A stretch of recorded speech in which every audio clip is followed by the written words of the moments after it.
समस्या का दूसरा पहलू। पिताजी कोई किताब पढ़ने में व्यस्त थे, पर उनका बेटा बार-बार आता और उल्टे-सीधे सवाल पूछकर उन्हें डिस्टर्ब कर देता। पिता के समझाने और डांटने का भी उस पर कोई असर नहीं पड़ता था। तब उन्होंने सोचा कि अगर बच्चे को किसी और काम में उलझा दिया जाए तो बात बन सकती है। उन्होंने पास ही पड़ी एक पुरानी किताब उठाई और उसके पन्ने पलटने लगे। तभी उन्हें विश्व मानचित्र छपा दिखा। उन्होंने तेजी से वो पेज फाड़ा और बच्चे को बुलाया। देखो, ये वर्ल्ड मैप है। अब मैं इसे कई पार्ट्स में कट कर देता हूँ।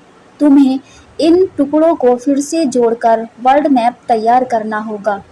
और ऐसा कहते हुए उन्होंने ये काम बेटे को दे दिया।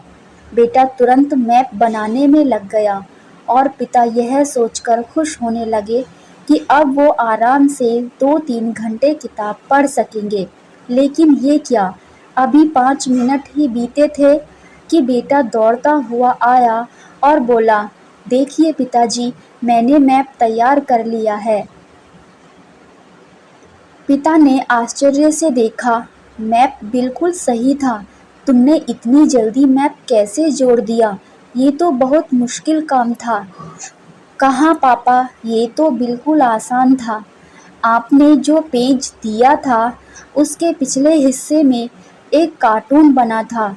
मैंने बस वो कार्टून कंप्लीट कर दिया और मैप अपने आप ही तैयार हो गया। और ऐसा कहते हुए वो बाहर खेलने के लिए भाग गया और पिताजी सोचते रह गए। फ्रेंड्स, कई बार लाइफ की प्रॉब्लम्स भी ऐसी ही होती है। सामने से देखने पर वो बड़ी भारी भरकम लगती है, मानो उससे पार होना असंभव ही हो। लेकिन जब हम उसका दूसरा पहलू देखते हैं तो वही प्रॉब्लम्स आसान बन जाती है। इसलिए जब कभी आपके सामने कोई समस्या आए तो उसे सिर्फ एक नज़रिए से देखने की बजाय अलग-अलग दृष्टिकोण से देखिए। क्या पता वो बिल्कुल आसान बन जाए। Thank you.